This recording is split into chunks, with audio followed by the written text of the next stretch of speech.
Sure, it's verbal abuse, and in fact, for many years, it's been known as verbal abuse. More recently, they've termed it gaslighting. It's kind of like the new buzz term, so to speak. It's based off the 1944 movie Gaslight with Ingrid Bergman and Charles Boyer, and it really is a sense of the gaslighter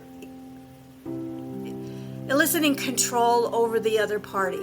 And they do it in very subtle ways. Example, in that movie, the husband keeps turning down the light, so it's a gas light, keeps turning it down, and the wife is thinking, well, why is it getting darker in here? And he keeps telling her, no, that's your imagination. So that's really a key ploy of what they do, is keep telling you, no, it's all in your mind. It's not real. You're imagining this. There's something wrong with you. That is one ploy that they use. The other ploy, which really happened to me, is the isolation. And they slowly keep you from your family.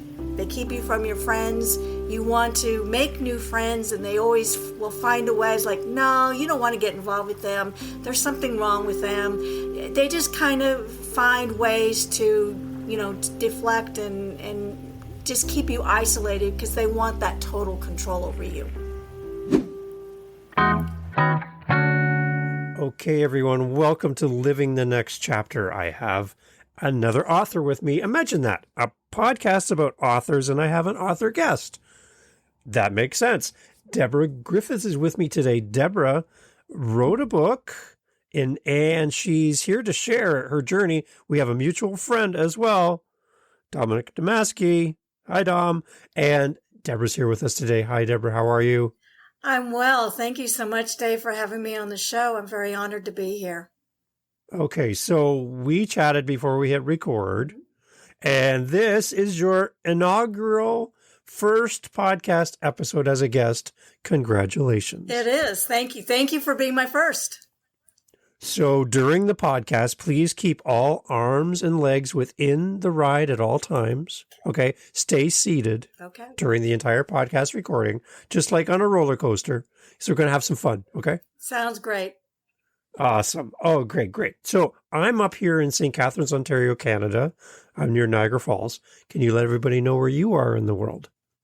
I am in Rancho Santa Margarita, California. It's a suburb of Orange County, and I'm not that far away from Disneyland, where there's plenty of nice rides that I'm going to keep my arms and legs in. Has Mickey Mouse ever walked by your house? No, can't say that he has. Sorry. I was saying, if you're that close, I'm like, he might just be like one of your neighbors, and he just lives in your neighborhood. That's amazing. Have you been there? Have you been to that wonderful place?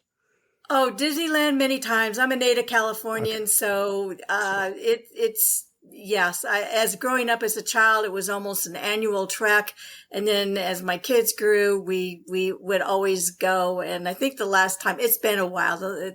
My daughter is actually her birthday is July 17th, which happens to be the same day that Disneyland was actually opened back in the day, back in the 50s. So. Wow. We went there one time with her birthday, and, she got all the fanfare and stuff. It was really exciting to see.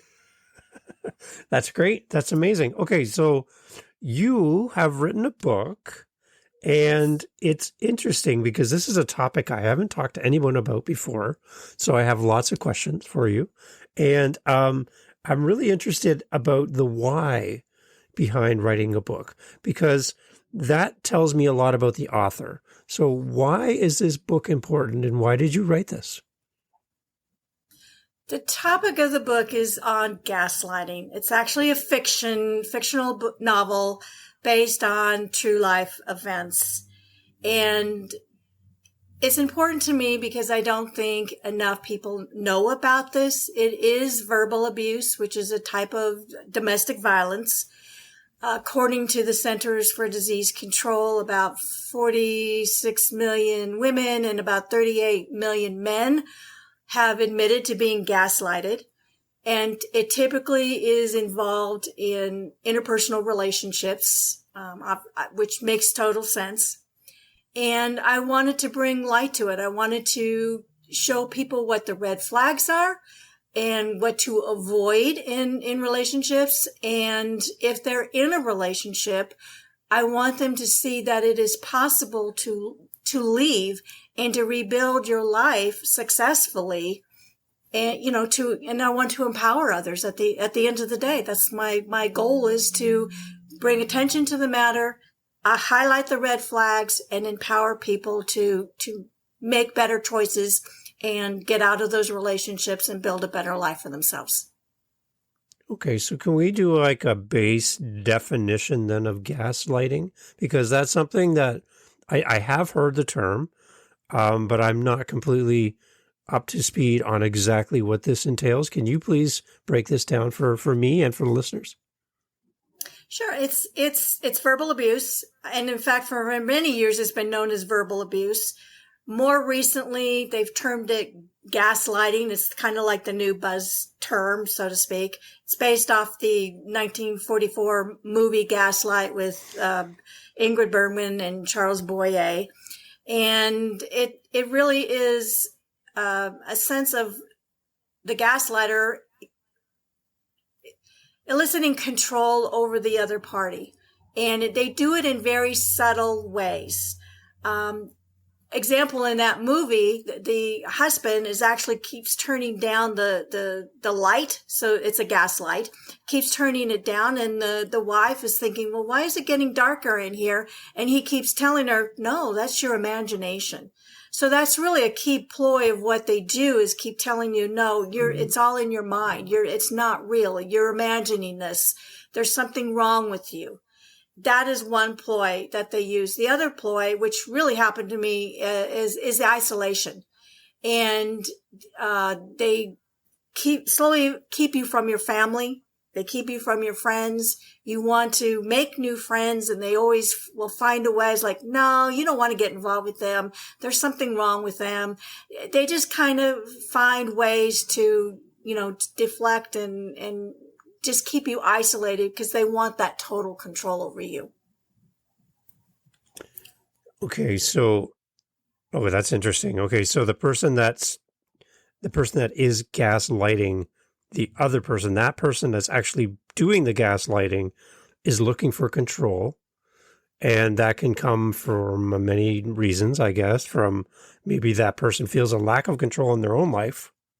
Because I've noticed in my circle of friends that if somebody doesn't have control over their life in certain areas, they try to control other people in other situations. So is that similar in the sense for gaslighting? That is very similar. Like I said, you find it a lot in personal relationships, but you can also find it in the workplace. Sometimes a boss can be, a little derogatory to employees. Those kind of situations are a little easier to get out of, because, first of all, you don't have that personal connection. And I think what really is hard and with the personal relationships is because we all have that basic need to be loved and to give love. And so when you're in that relationship where you love somebody and, they do these things to you, you do take it upon yourself as, well, maybe I'm not loving that person enough, or maybe I'm not lovable. And that's where it can really break down that person's self-esteem, even to the point of suicide, because that's where I was. I did try to commit suicide. So, wow, like the power of, so what I'm hearing too is the power of suggestion, when you talked about the physical thing of turning the light down and then making you believe that it's not happening. Like that's like mental mind games, and what a controlling atmosphere. I can't imagine that in a married relationship in a home with the person you're supposed to love and trust and do life with. I can't imagine that being part of my day. I don't know how I would handle that. I understand, because when I got married, I was young when I was married. I thought I found the one. And, when this starts happening, you make excuses to yourself. It's like, well, maybe I didn't do this right or didn't do that right. But eventually it just keeps going. And I didn't enter the marriage to ever I never thought about divorce. I'm a cradle Catholic. I came from generations of Catholics. Divorce was not in the vocabulary.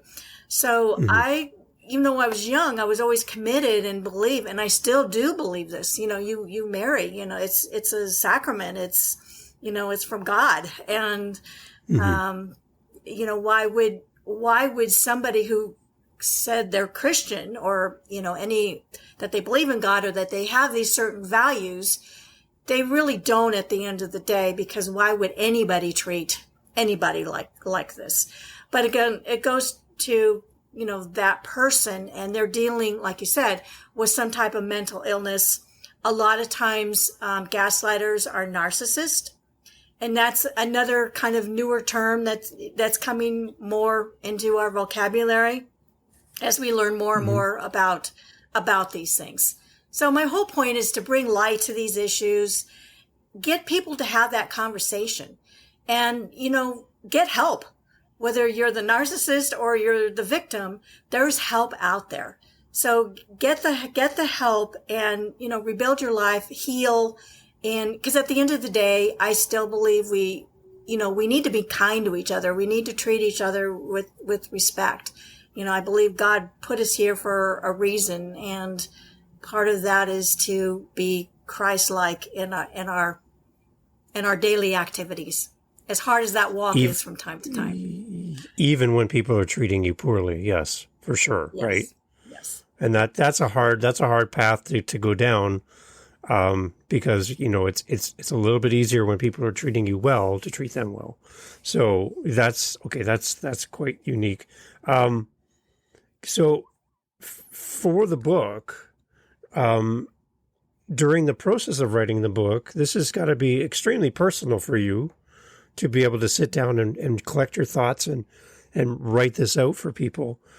What did you learn about yourself in the process of writing this book? I've learned I've come a lot farther than I've ever given myself credit for. The divorce happened like 25 years ago, so it's taken a long time to heal. There's no ifs, ands, or buts about it.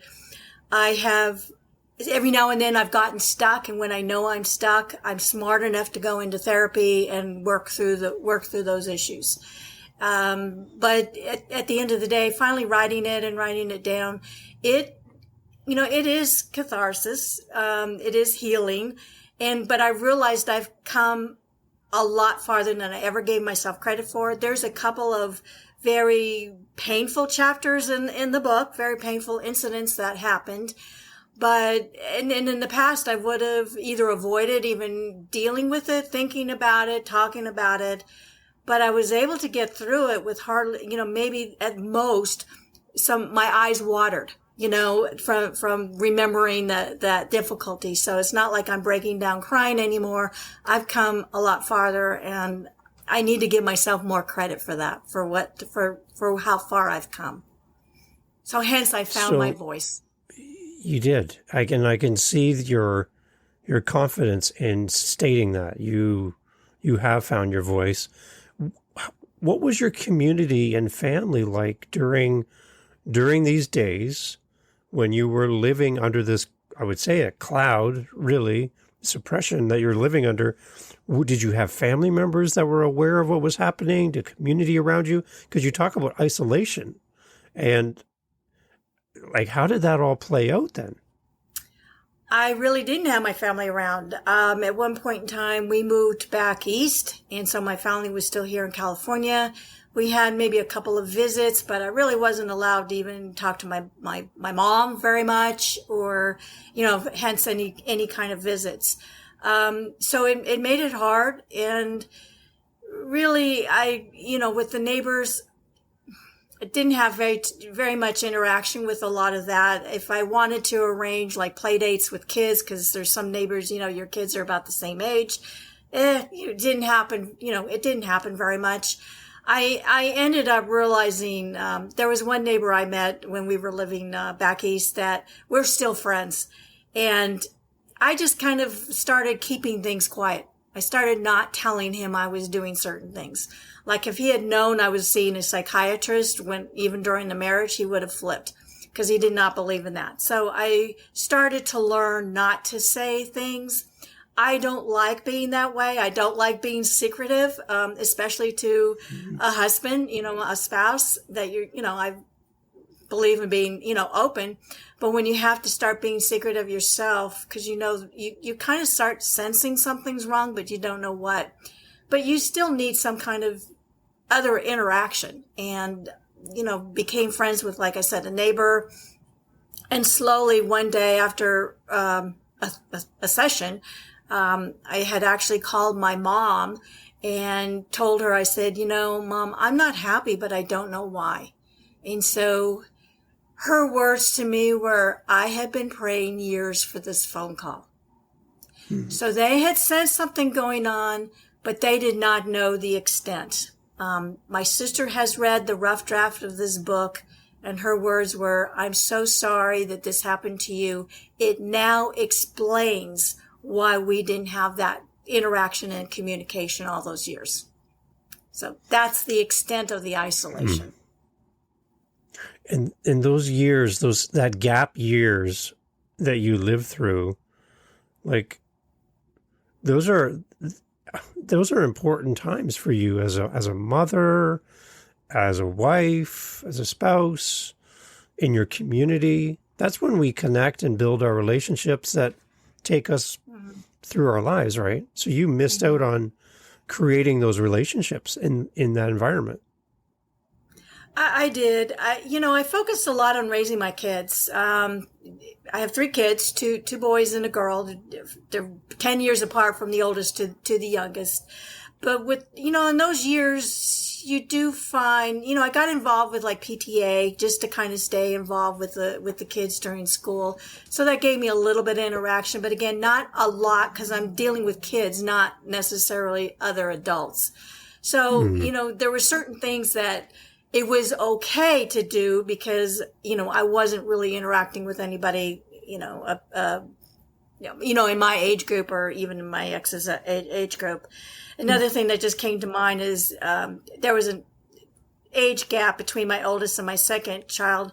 And my oldest had started going to preschool and gave me some time during the day. And I wanted to go back to work and his just for a part-time job. And his comment basically was, well, no, you can't do that because you need to keep, my shirts ironed and keep the house clean and you need always have dinner on the table. I mean, it was all these excuses like, okay, I give up. So that's what life was like. Yeah. So how does isolation feed the control then from your perspective? Why is isolation so important into the control part of this? For the one who's doing the controlling and the isolation, I think it's because it's not threatening to them. If you do something that's outside of what they like, then they're threatened. And, then it could lead to a lot of anger outbursts. There was incidents of some physical abuse. And, you just start, that's why you start you start shutting down because you don't know what to say, what to do. You're continually walking on eggshells because you don't know what's going to set it off. So the less you say, the less you do, the more at peace the world is in that environment. And then you have your children on top of this. Mm-hmm. You have a home, right? How were your children impacted through all of this? Because they're seeing mom and dad every day. Have you spoken to them about this?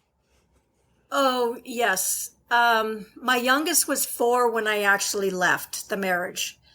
My oldest was old enough at the time where the court said that he could decide which parent he could stay with. He chose his dad, and I knew why, because he was the favorite and he thought he would be more beneficial to him.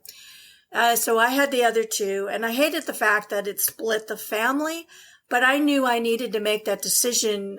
As I say, I woke up one morning in the psych ward, and the doctor said, "Your environment's making you sick." So I knew I needed to make a change.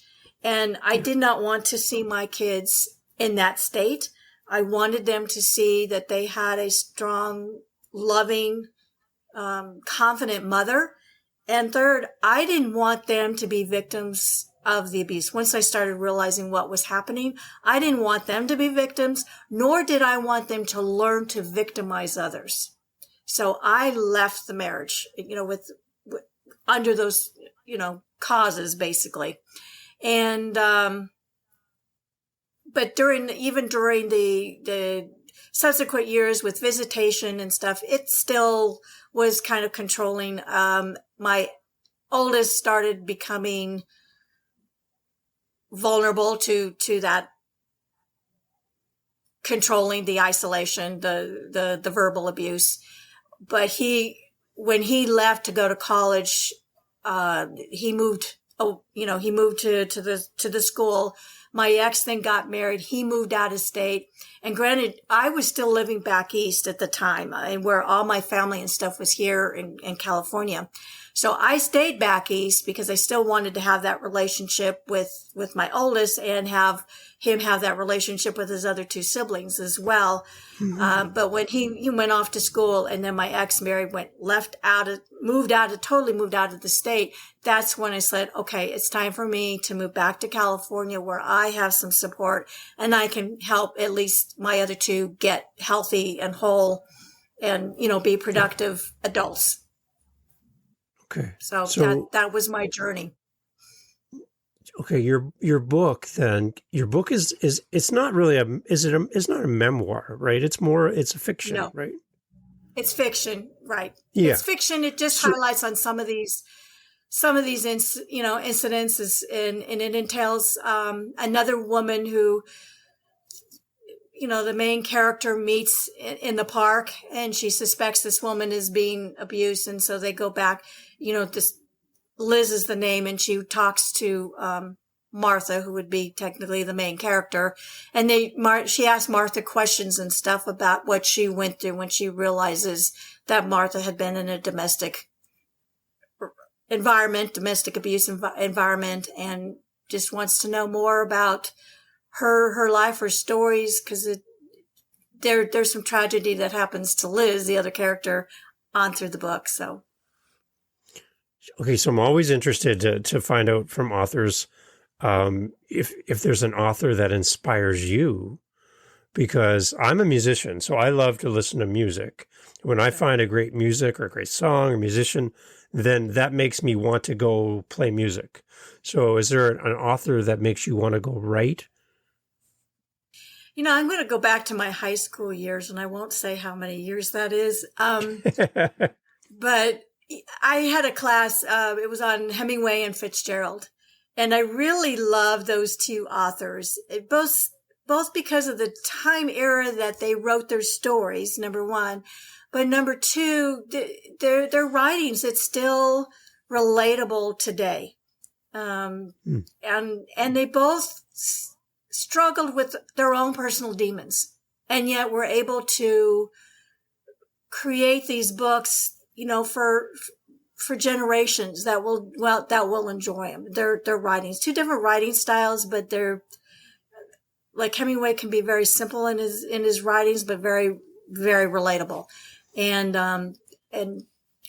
Fitzgerald, I love his passion for his wife, and then, describing the Gilded Age, the 20s and that whole time frame. So they're very relatable writings, and I do get inspired by both, by not only just their works, but also who they were as people. Have you been thinking about writing a fiction book for a long time, or is this something relatively new for you to write fiction? It is relatively new. Okay. I want to say the last few years I've had this, what do you call it? Like angst. It's like there's something that I'm not doing kind of feeling. And I didn't know what.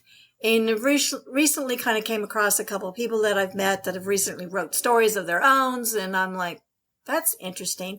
And I know through the years, people have asked me, well, how is it that you're dealing with all of these things and yet you're so calm? Well, faith is very important to me. And it's my belief in God that is, I know He is the reason that I'm here.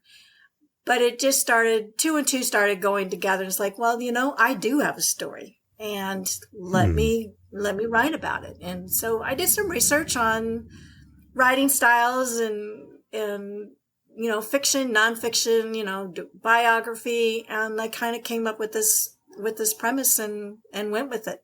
And luckily, I came in contact with a wonderful publisher who's all about motivation, and he's all about everybody's got a story, and we do.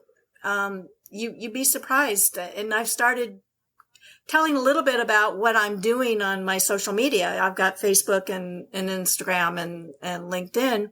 And I have a lot of people that are very interested in reading this now. And I've had some reach out and say, I have a story. And I said, everybody does, and you'd be surprised. We many times, and I know I'm the first to say this, I didn't say anything about a lot of this because of fear and shame and embarrassment. When we think we're pretty competent people and intelligent people, some of this stuff shouldn't happen to us, or at least that's what we think. But that's not life. That's not reality. Things, just look at the news. I mean, bad things are happening every day to, people, as simple as going to the mall. They go and you have a mall shooting, or the kids that go to school. Every parent sends their kids to school thinking they're safe, and, these tragedies happen. So we do have stories. We do, I think we do need to tell our stories to give others hope and inspiration and hopefully some healing. And let's find a better way of living. Yeah, exactly. And one thing I love about fiction, and I'm always curious for an author that writes fiction, is if I was to sit down and write a fiction book right now, I would be lost, because I would be like, I'd get caught up in the details of story arc and character development. And do I start at the end and work my way back to the beginning of the book? Like, if I'm writing a nonfiction, it's an ABC 1, 2, 3. Pretty straightforward. Fiction, you can go any way you like, and then all the characters have to cross paths, and you have to build this world. Was that difficult for you to do, or did you find that to be enjoyable?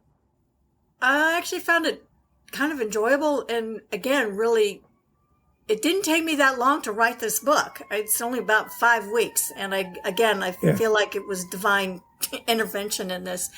But I did actually, I knew the steps that had happened, and so I did an overall outline, and then I started thinking as I was just, figuring out who I am and naming the characters and the ages. And granted, everything is kind of fictionalized, and my kids and neighbors and family members. And then I came up with a kind of like a sub story with meeting this woman in the park, Liz, and, intertwining my events with her trying to figure out if she needs to make some decisions in her own life. So it all kind of came together, but basically it started off with an outline and then plotting it, going further into the character developments and then the subplot. So now that you got through the process, how are your family responding to you writing a book? They're very supportive. My family and my daughter, who was the youngest, have both read it from cover to cover. And my sons, they know about it. And then the particular chapters where they're more involved in it, I've been very open and communicative about what I wrote and reread it to them, and they're fine. They know the story. They've been part of the story, and all of these years, and they know my commitment of trying to bring more attention to this to help others. And they're all on board on that. So before we wrap up, I'm just envisioning today as we're talking that, Deborah, there might be somebody listening to this podcast who is in this situation right now. They're listening to this on their headphones. The person that's treating them this way might even be in the room with them as we're talking right now, and they're listening to our conversation. And they are stuck. They don't know what to do. And they have an opportunity to hear from you with all of your experience and everything that you've lived through. What would you say to this person as they're listening to our conversation right now? What's the most important thing they need to know? That they're not alone. If you feel stuck, if you think you're in this situation, you are not alone. And there is a National Domestic Violence Hotline. I don't have the number in front of me, but you can Google it and reach out to them. They will help you. And in fact, there's even ways of making sure you remove your search history and stuff as you're researching and Googling and stuff. So go to a place where you think you're safe, even if you go to the grocery store and sit in your car and look into all this and erase your history. There's somebody there at that organization that will help you. I also have a friend that I'm partnering with his foundation. His daughter was brutally murdered in a domestic violence, and it's the Nicole Sincooley Foundation, and there's resources on that website. And I can give you that link afterwards, as well. And, if anybody is brave enough, if you want to send me an email, it's broken to boldness7@gmail.com. And you're the one answering the email. Yeah. Yes. And you'll be the one answering. Okay. Yes. Yeah. Because that's another thing they might be a little nervous about. Who's this email going to and who's going to read this? Right. So, no, it's me. It's me. I'm the only person on that email. Okay. Can we just give Dominic a little bit of praise? I know you mentioned him a little bit already for his support, but what has it meant for you working with Dom and his team there at Motivation Champs? He's an absolute gem. I don't know anybody that has been more supportive and more positive and more encouraging in this process. I was lucky enough to meet him about 2 weeks ago. I happened to go to Virginia to celebrate my oldest child's 40th birthday. And now I hadn't seen him in 15 years. Again, because of the situation, the isolation, and, parental alienation all these years. So we've done a lot of healing and stuff with that. But I had the opportunity to meet Dom in person, had a great time. Again, I've never seen anybody so supportive and so encouraging. And he's the first to say, everybody's got a story. Talk about it. We've got to do better to bring the light. We got to bring the light to the world. Our world is too dark. And there's a lot of lights that are shining that are not shining as they should. This sounds like a good commercial for Dominic. I hope that there's other authors that are debating or trying to figure out a good publisher who'll be in their corner and help them and support them. And I'm taking it from your comments that you would suggest Dominic would be a good choice. Absolutely. Excellent. Well, Dominic has not paid me at all for any of this commercial time, but I hope that there is somebody, right, or yourself. But he's a truly a gentleman, and I've been able to chat with him many times. What I love about Dominic is he'll reach out, just all of a sudden he'll be on your phone, and you're like, Dominic's calling me, and he just wants to encourage you, and I'm like, that's the nicest, most genuine person I've met in a long time. So very, very for you to work with him, I'm so happy you got to work with him as well. Oh, I am too. He's been a godsend. Definitely. Beautiful. Okay, so the best way to reach you is through email. I believe you said you're working on a website? I am working on a website. It's going to be broken to boldness.com. So it's under construction, but soon to come. What kind of resources will be on that website? I am hoping to put links to like the National Domestic Violence, phone numbers where people can get help, including the phone number for my friend's foundation, because that's another resource. Some, obviously pre-orders for the book, and I like it to grow. I would like to know what people leaving these situations, what kind of resources are they looking for? I don't know. Do people even know how to balance a checkbook or do a budget? If you've been isolated for so much, maybe you need some of these kind of skills, or maybe you just need some career help and knowing where to get a job. So these are things that I would like some input from the viewers, what kind of things that they would like to see as well, because I'm here to help. I love it. That's really great. And for you to offer those resources in a trusted space for someone who needs the help, thank you so much for doing that and for planning that out in the future and what is coming to be. So again, Deborah, thank you so much for being part of the podcast. This was your first podcast interview. Again, so happy that you came on Living the Next Chapter for your first one. I hope it's the first of many. And if you're a podcast host and you want a really great guest, this is her right here. Deborah's here with me. Reach out to Deborah and have her on your podcast. She's super. She's a wonderful guest. I'm so happy to have you on today. Thank you. Thank you so much. I've really enjoyed this. I don't know where the time went. You did a great job, by the way. Well done. Well done. Excellent. Okay, everyone, please check out Deborah's information. We'll have it all in the show notes. And we're looking forward to many great things. Thank you for writing this book, Deborah. Thank you so much for having me, Dave. Wishing you all the best. Thank you. And to Dominic, we love you, buddy. All right. Thank you so much. Thanks.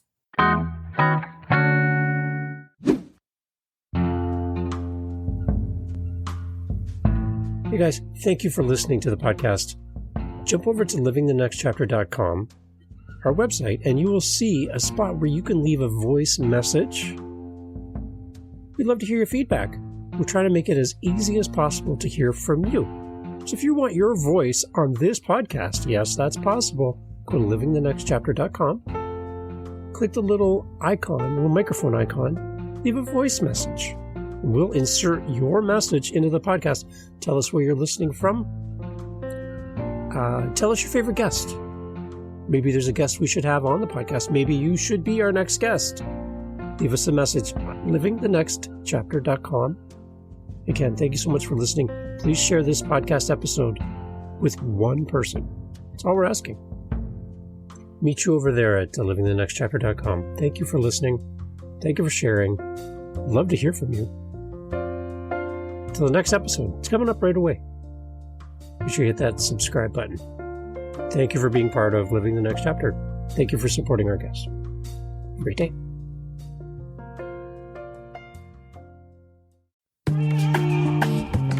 Mindshift Power Podcast, the podcast for teenagers and those who work with them. There's a huge problem in America today. There's a very large disconnect between teenagers and the adults who work with them. I'm looking to bridge that gap with real, raw, honest conversation, not held back by the chains of political correctness. You cannot solve a problem you do not understand. Want to understand teenagers today? Listen to this podcast. This podcast is for teens in the U.S. and Canada. To learn more, go to fatimabay.com/podcast or just look for Mindshift Power Podcast on any listening platform. I look forward to you being a faithful listener.